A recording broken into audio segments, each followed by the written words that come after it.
Hello everyone, welcome to our another blog. আজকে বিকালবেলা new মার্কেটে চলে গিয়েছিলাম। আমার বাসার জন্য টুকিটাকি কিছু জিনিসপত্র দরকার ছিল, মানে রান্নাঘরের জন্য। তো রান্নাঘরে যে কড়াইগুলো আমি রেগুলার ইউজ করি রান্না বান্না করার জন্য, তো ওই কড়াইগুলো কিছুদিন পরপরই কালো হয়ে যায়। তো আমি এমন টাইপের কিছু কড়াই চাচ্ছিলাম যেগুলো রান্না করার পরও কালো হবে না, মানে কখনোই কালো হবে না, এরকম গ্যারান্টি দিয়ে ওনারা সেল করে। আর টুকিটাকি আরও কিছু জিনিস নিয়েছি, তো ভাবলাম এই ভিডিওটা আপনাদের সাথে একটু শেয়ার করি। তো বাইরে এত পরিমাণে গরম ছিল যে আমি ওইভাবে আর ভিডিও ক্লিপ নিতে পারিনি, আর প্রচণ্ড গরমে আসলে অসহ্য লাগে। তো যার জন্য একবারে বাসায় নিয়ে এসে আপনাদের সাথে আমি এগুলো দেখাচ্ছি যে আজকে কি কি কিনে নিয়ে আসলাম নিউ মার্কেট থেকে।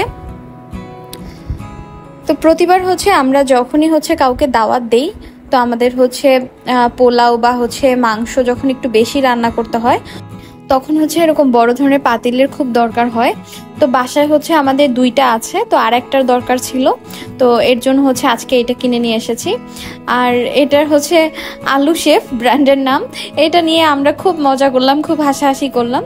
তো যাই হোক, আমার জিনিসটা দিয়ে কথা, আমার জিনিসটা খুব বেশি পছন্দ হয়েছে আর কোয়ালিটি খুবই ভালো। তো সব কিছু মিলিয়ে আমি এর জন্য নিয়েছি। আর এটাতে টোটাল আপনি 3 কেজি চাল, যদি মানে পোলাওর চাল হিসাব করি তাহলে 3 কেজি চালের পোলাও রান্না করা যাবে। আর মাংস রান্না করলেও 3 থেকে 4 কেজির মতো মাংস এটাতে রান্না করা যাবে।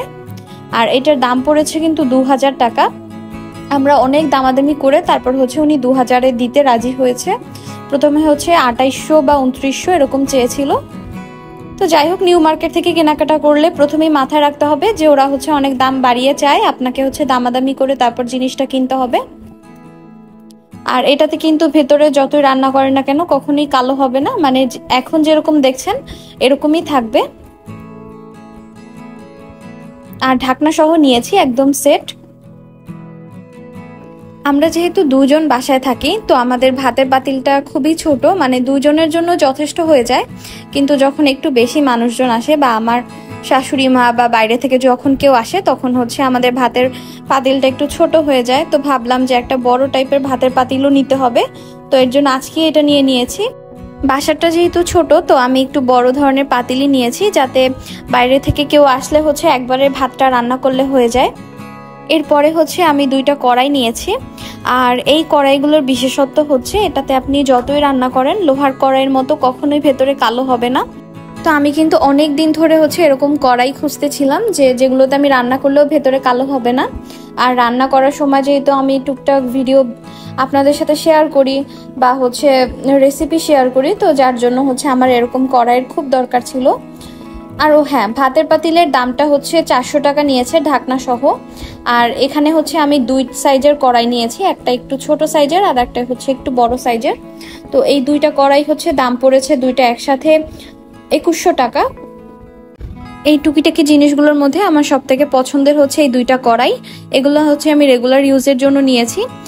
সবসময় এটাতে রান্না করব, আর যেহেতু ভেতরে কালো হবে না যার জন্য বেশি ভালো লাগছে। তো এইটাই ছিল আজকের ছোট্ট একটা শপিং ব্লগ। আপনাদের কেমন লাগলো অবশ্যই কিন্তু কমেন্ট করে জানাবেন। আর আমার কেনা এই টুকিটাকি জিনিসগুলো কেমন হয়েছে সেটাও চাইলে কমেন্টে জানাতে পারেন। আজকের মতো বিদায় নিচ্ছি। সবাই ভালো থাকুন, সুস্থ থাকুন, জেমস অ্যান্ড লিয়াস লাইফস্টাইলের সাথেই থাকুন। Have a good day.